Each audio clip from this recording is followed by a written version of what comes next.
우리 다 같이 한 목소리로 우리 함께 말씀을 읽도록 하십시다. 전에 악한 행실로 멀리 떠나 마음으로 원수가 되었던 너희를 이제는 그의 육체의 죽음으로 말미암아 화목하게 하사 너희를 거룩하고 흠없고 책망할 것이 없는 자로 그 앞에 세우고자 하셨으니 만일 너희가 믿음에 구하고 토 위에 굳게 서서 너희 들은 바 복음의 소망에서 흔들리지 아니하면 그리하리라. 이 복음은 천하 만민에게 전파된 바요 나 바울은 이 복음의 일꾼이 되었노라. 아멘. 우리 11월 1일 우리 주 앞에 나오신 여러분 한 분 한 분들을 주 이름으로 축복합니다. 우리 지난 주일 예배를 드리는데 우리 김미옥 집사님, 우리 따님, 우리 예림자매가 와서 예배를 드려서 뒤에 잠옷을 쫙 앉아있더라고요. 그래서 참 제가 너무 감사하고 설교 처음에 다 올라와서 야 이거 소개해야 되나 말해야 되나 계속 망설이다가 소개 안 하고 넘어가긴 했는데요. 오늘 우리 이 11월 월삭새벽교회에 나오신 우리 성도님 여러분들을 정말 주님 이름으로 축복하고 또 오늘 우리 황금옥 집사님 딸 우리 현경자매도 이렇게 같이 나와서 같이 예배 드릴 수 있어서 너무 감사하고 좋은 것 같습니다. 이제 우리 월삭새벽교회가 오늘 우리 11월 달 맞이했습니다. 이제 2018년도도 이제 12월 한 번만 하면 이 월삭새벽기도 또 이제 총 12번 진행하게 되는데 오늘 제가 11월 월삭기도에 이 말씀을 준비하면서 어떤 말씀으로 하나님께서 우리에게 주신 그 은혜를 함께 나눌까 이게 기도하는 중에 이 골로새서 이 말씀을 이 아침 시간 나눠야 되겠다라는 그런 마음을 주셨습니다. 오늘 함께 읽었던 이 골로새서 1장 우리 21절에서 23절까지 말씀은 어떤 의미에서는 복음 안에서 우리가 그리스도인들이 살아가야 될 정말 중요한 핵심적인 그런 진리를 가르쳐줄 뿐만 아니라 우리가 여러 가지 문제를 만날 때마다 삶에 일어나는 사건들 가운데서 우리가 어떻게 그것을 바라보아야 할 것인가 라고 하는 중요한 지침을 주고 있는 말씀이기 때문입니다. 우리가 11월을 맞이하면서 2018년 지나간 시간들을 생각하고 또한 동시에 이제 한 2달여 남아있는 이 한 해를 우리가 기다리면서 서 있는 이때 다시 한번 우리 자신의 마음의 중심과 하나님 앞에서 우리 삶의 모습들을 다시 한번 점검해 볼 수 있는 시간 되기를 원합니다. 여러분은 여러분 스스로 생각할 때 나는 이 정도면 괜찮은 사람이지 않을까? 라는 생각을 하고 계십니까? 아니면 여러분 스스로에 대해서 나는 어떻게 이렇게 부족한 사람일까? 라는 생각을 많이 하십니까? 사실 우리가 심리학적으로 얘기하면 이 자존감이라고 하는 것은 굉장히 중요합니다. 자존감이라고 하는 것이 무엇입니까? 스스로를 존중히 여기는 마음입니다. 자기 자신을 소중히 여기는 마음입니다. 그래서 이 자존감이 낮다라고 하는 것을 어떤 의미에서 여러 가지 삶에 있어서 문제의 근원으로 많이 보기도 합니다. 그런데 오늘 성경에서는 이 자존감을 바라보는 관점을 전혀 다른 측면에서 우리들에게 설명하고 있습니다. 다른 말로 하면 내 스스로가 나는 괜찮은 사람이야, 나는 좋은 사람이야, 나는 훌륭한 사람이야, 나는 지혜롭게 살아오면서 그나마 잘 살았다. 그리고 내 자신 다른 사람 어떤 말들에 의해서도 흔들리지 않는 그런 자존감, 자기 스스로가 자기 자신 힘을 주는 그런 것이 아니라 근원적으로 우리의 삶이 힘있게 살아갈 수 있는 근본 진리의 방법에 대해서 우리들에게 설명하고 있습니다. 먼저 우리 21절 말씀을 보게 되면 오늘 사도 바울은 우리의 근본적인 상태를 이렇게 말하고 있습니다. 전에 악한 행실로 멀리 떠나 마음으로 원수가 되었던 너희를. 이게 무슨 말이에요? 원래 우리는 하나님과 원수되었던 자였다. 다른 말로 하면 우리의 악한 행실로 말미암아 우리는 하나님과 원수가 되었던 그 모습이 우리 자신의 모습이다 라는 것입니다. 여러분, 우리가 신앙생활에 있어서 하나님 앞에 은혜를 받는다라고 하는 것은 어떤 가운데 은혜를 받느냐 하면 나는 하나님 앞에 원수된 자였다, 나는 하나님 앞에 철저한 죄인이었다 라고 하는 것을 우리가 날마다 자복하는 것입니다. 하나님, 우리가 이 땅을 살아가면서 여러 가지 일들로 우리로 하여금 이 일들을 깨닫게 하십니다. 예를 들어서 우리가 자녀들과의 관계 속에서 자녀들이 어려움을 겪을 때마다 하나님은 그 자녀들을 통해서 우리 자신의 모습을 보게 합니다.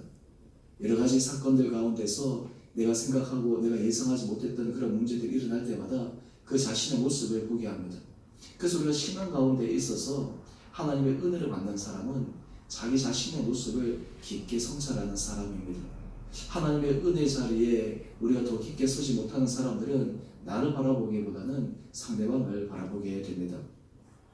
얼마 전에 한 목사님하고 같이 식사를 했는데 이제 이분 목사님은 이제 교회를 개척교회처럼 이렇게 그런 교회를 이렇게 오랫동안 하신 분이었습니다. 근데 이제 이분에게는 이제 아들이 있는데 이제 그런 말씀하시더라고요. 내가 사실 하나님 앞에 드릴 것도 별로 없고 내가 그래서 우리 아들을 하나님 앞에 이 목회자로 드리는 그런 마음을 가지고 하나님께 기도하고 있다고. 지금 당장 뭐 아들이 선택하든 선택하지 않든 잘 모르겠는데 하나님 앞에 그런 마음을 가지고 있다고. 그러면서 제가 그런 질문을 했어요. 목사님 목회 동안 목회 여러 가지 하면서 참 힘든 것도 있고 어려움도 많으셨을 텐데 어떻게 그래도 이 아들을 하나님 앞에 드리는 그런 목회자의 소원을 하실 수 있습니까? 그랬더니 그 목사님의 고백이에요.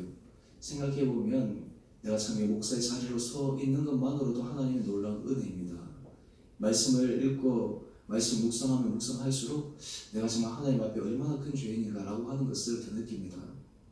저 사실 목사님과 대화 속에서도 그렇고 이 말씀을 계속해서 묵상해 가면서도 그렇고 오늘 우리 삶 가운데 이런 믿음의 고백이 우리로 하여금 하나님의 은혜를 사모할 수 있는 마음을 주십니다. 사실 목회 자리에 서게 되면 하나님께서 주신 놀라운 특권이 있어요. 그것이 무엇이냐면 이 목회 자리에서는 여러 다양한 성도들이 있지 않습니까? 여러 다양한 성도들의 요구도 있고 또 여러 가지 성도들의 다양한 모습들도 있습니다. 근데 하나님께서 그런 여러 가지 모습들과 여러 가지 이야기들을 통해서 하나님께서 말씀하시는 것이 있어요.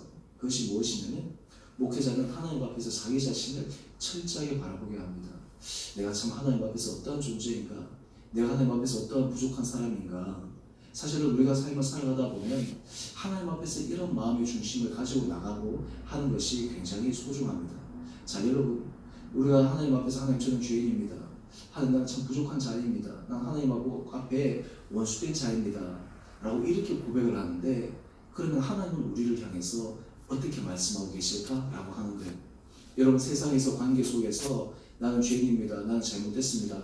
라고 하는 그런 사람들에 대해서 그래 너 잘못했으니까 그런 생각 계속 가지고 있어라 라고 얘기할 수 있지만 하나님은 우리를 향해서 어떤 마음을 가지고 계실까?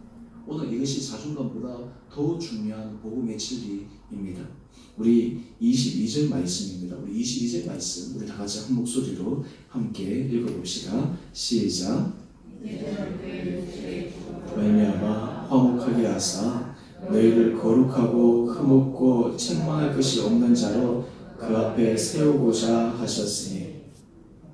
여러분 여기에 놀라운 하나님의 마음이 느껴지지 않습니까? 우리는 하나님의 원수된 자였어요. 하나님 앞에 죄인입니다. 하나님을 배신한 자였습니다. 하나님을 배반한 자였습니다. 여러분 어제 우리 수요예배 제가 설교하면서 사도 바울의 상황을 말씀드리지 않았습니까? 그는 혼신의 힘을 다해서 수많은 사람들을 세웠습니다. 수많은 사람들이 복음의 씨앗을 뿌렸습니다. 그런데 돌아온 것은 배신이었어요. 배반이었어요. 자기를 저버리는 일이었어요. 그런데 사도 바울의 그런 모습은 예수님께서 구하신 것과 비할 바가 못 됩니다. 예수님은 이 땅 가운데 사람들에게 놀라운 생명의 구원을 주시기 위해 오셨지만 사람들은 그를 배척했습니다. 심지어는 그를 십자가에 죽기까지 했습니다. 그를 모함했습니다. 예수님께서 하시지 않는 말들을 가지고 모함했습니다. 그리고 예수님을 정말 모든 사람 가운데 수치와 조롱거리로 만들었습니다. 이쯤 되면 보통 사람들 같으면 어떻게 너희를 그럴 수 있을까 하면서 보복하고 싶은 마음이 일어나는 것이 당연한 사람들의 마음이지 않겠어요?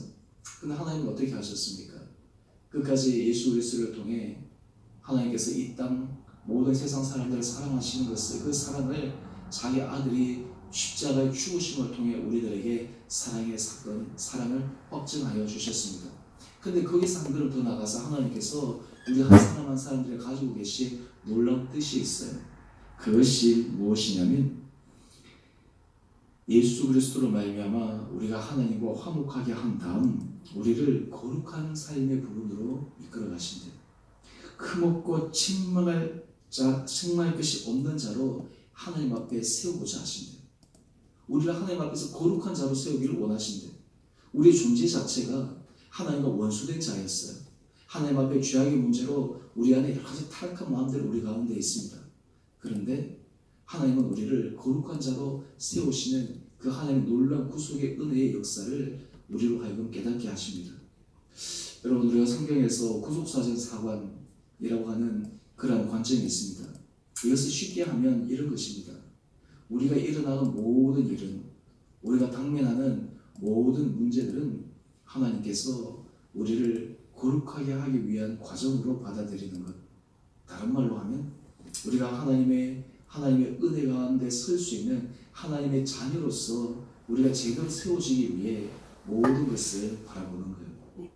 오늘 하나님께서는 우리 한 사람 한 사람들에게 이런 놀라운 은혜를 허락하여 주시기를 원하십니다. 오늘 우리가 이 11월 한 달 동안 우리 안에 어떤 마음을 품고 살아가야 되겠습니까? 우리는 우리 스스로가 하나님에 대해서 하나님, 저는 하나님 앞에 정말 죄인으로서 원수된 자였습니다 라는 이런 고백밖에 할 수가 없는데, 사실은 하나님은 우리를 향해서 나는 너를 거룩하고 흠없는 자로 세우기를 원하신다 라고 하는 그 주님의 음성이 우리 가운데 들려지기를 원하십니다. 우리가 상담 심리학에서는 사람들로 하여금 자신의 현재의 삶의 문제의 그 이유들을 여러 가지 어릴 때의 환경의 모습이라든지 다른 사람의 모습이라든지 이런 것을 가지고 찾을 수 있도록, 그런 것으로 바라볼 수 있도록 그렇게 제안을 합니다.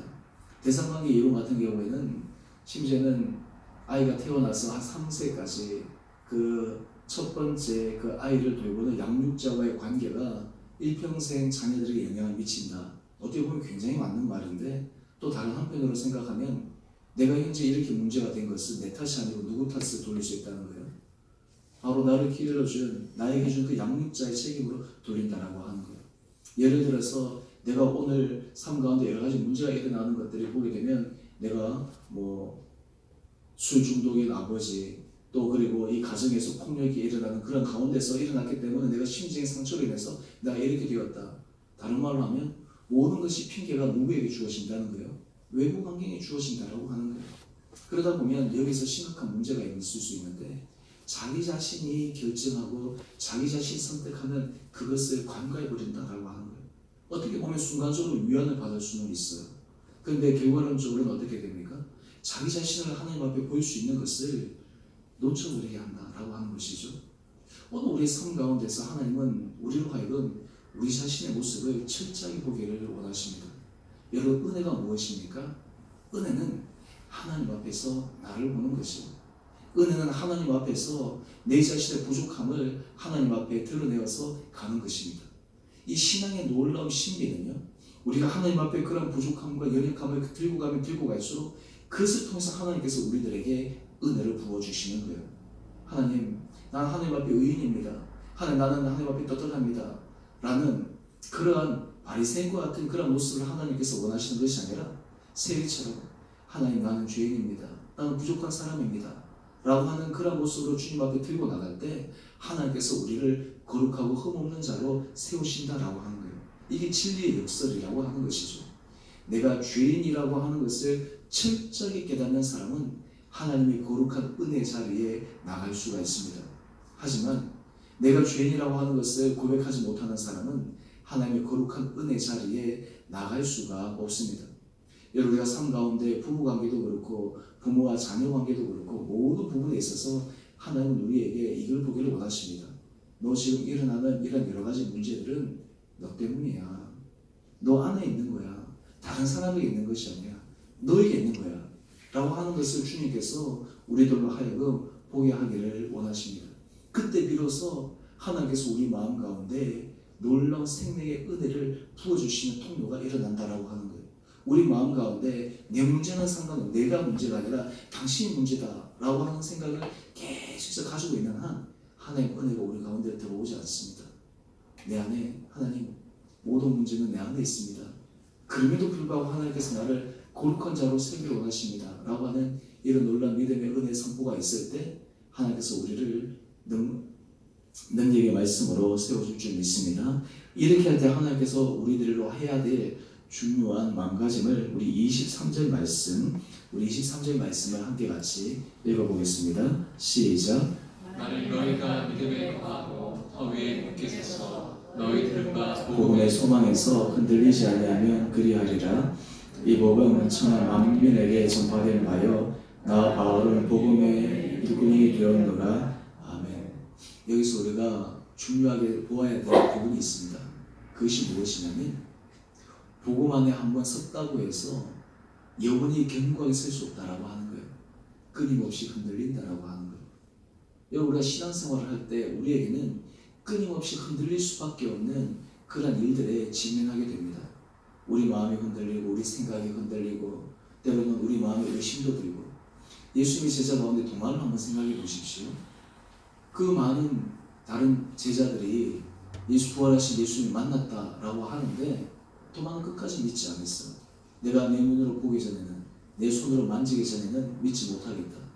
사실은 이 도마와 같은 마음이 모든 사람들이 가지고 있는 일반적인 마음들이 아니겠어요?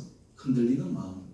오늘 그런데 하나님께서 우리들에게 주시는 은혜가 무엇이냐면 내가 믿음에 거하고 터 위에 굳게 서서 내 들음과 복음의 소망에서 흔들리지 않게 하는 것. 이것이 바로 하나님께서 우리에게 주시는 놀라운 특별한 은혜일 줄 믿습니다. 오늘 우리 구집사님 아침에 주의 말씀, 주의 인자한 말씀 듣게 하소서. 이 찬양 저도 같이 하면서 참 은혜가 되고 참 좋은데요. 여러분, 이 세상에서 우리를 흔들리게 하지 않는 유일한 것은 하나님의 말씀입니다. 하나님의 말씀은 바로 하나님 자신이십니다. 우리가 하나님의 말씀 앞에 서지 않으면, 우리가 하나님의 말씀 우리 심령 가운데 새겨지지 않으면 우리 마음도 흔들리게 되어 있어요. 여러분, 이 세상을 살아가면서 사람은 갈대와 같아가지고요, 아무리 마음의 중심이 견고한 사람이라도요, 안 좋은 얘기를 계속 듣고 환경 가운데 있게 되면 그 마음이 불안하고 흔들릴 수밖에 없는 거예요. 근데 우리가 진리의 말씀 가운데 서게 되면 하나님께서 우리로 하여금 은혜의 단계로 우리를 붙들어 주시는 그 놀라운 믿음을 우리는 경험하게 되리라 믿습니다. 제가 오늘 이 설교 말씀의 제목을 거룩한 삶이라고 제가 이렇게 이야기를 했는데요. 오늘 하나님께서 우리들로 하여금 가장 원하시는 것은 이 땅 가운데서 거룩을 위한 삶입니다. 구별된 삶입니다. 우리가 이런 길을 걸어갈 때 하나님께서 놀라운 은혜의 축복을 해주시는 거예요. 하나님, 이 문제가 해결되게 해주세요. 하나님, 이 문제가 풀리게 해주세요. 하나님, 이 문제가 어렵습니다. 그런데 그보다 더 고차원적인 기도가 있어요. 그것이 무엇이냐면 하나님, 내 삶이 하나님 앞에서 거룩해지기를 원합니다. 하나님, 내 삶이 하나님 앞에서 구별되는 삶이 되기를 원합니다. 우리가 이런 마음을 가지고 하나님 앞에 은혜를 구하며 나갈 때 하나님, 내 힘으로는 내 능력으로는 절대 할 수 없는데 하나님, 내게 놀라운 은혜를 주셔서 이런 삶을 살아갈 수 있도록 나를 붙들어 주십시오. 그때 하나님께서 우리의 문제는 저절로 하나님께서 해결해 주시는 은혜를 경험하게 될 줄 믿습니다. 오늘 우리가 이 11월 첫날 우리가 이 첫 시간 주님 앞에 드리면서 다시 한번 우리 안에 이런 고백을 합시다. 하나님, 모든 것은 내가 하나님 앞에 철저한 죄인으로 인해서 일어난 일입니다. 내가 하나님 앞에 그동안 이것도 괜찮고 저것도 괜찮다고 생각했지만 하나님, 나는 하나님과 원수되었던 내 자신의 모습을 다시 한번 주님 앞에 고백합니다. 그럼에도 하나님께서 나를 주님 앞에 거룩하고 흠없는 자로 세우길 원하시는 그 하나님의 능력의 손길에 힘입어서 내가 살아가기를 원합니다.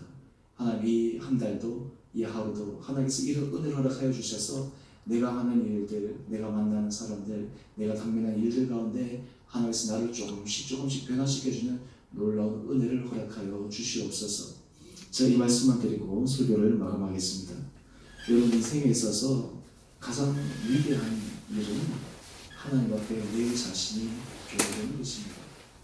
하나님 앞에서 내 삶의 모습이 새로워지는 것입니다. 사람은 바뀌기 어려운 것이 사람이에요. 그런데 하나님의 놀라운 은혜가 임할 때 우리 안에 하나님의 거룩한 은혜 성품에 담아갈 수 있는 그런 변화에 대한 기대와 소망이 우리 가운데 생길 수 있다고 하는 것. 여러분, 우리가 이것을 경험하게 되면 그때 비로소 우리는 이런 소망을 품게 됩니다. 나도 변화시키셨던 하나님, 나를 바꾸셨던 하나님, 그렇다면 내 자녀를 못 바꾸겠습니까? 내 남편과 내 아내를 못 바꾸겠습니까? 내 주변에 있는 사람들을 하나님께서 변화시키시지 않겠어요? 이것이 바로 복음의 놀라운 은혜일 줄 믿습니다.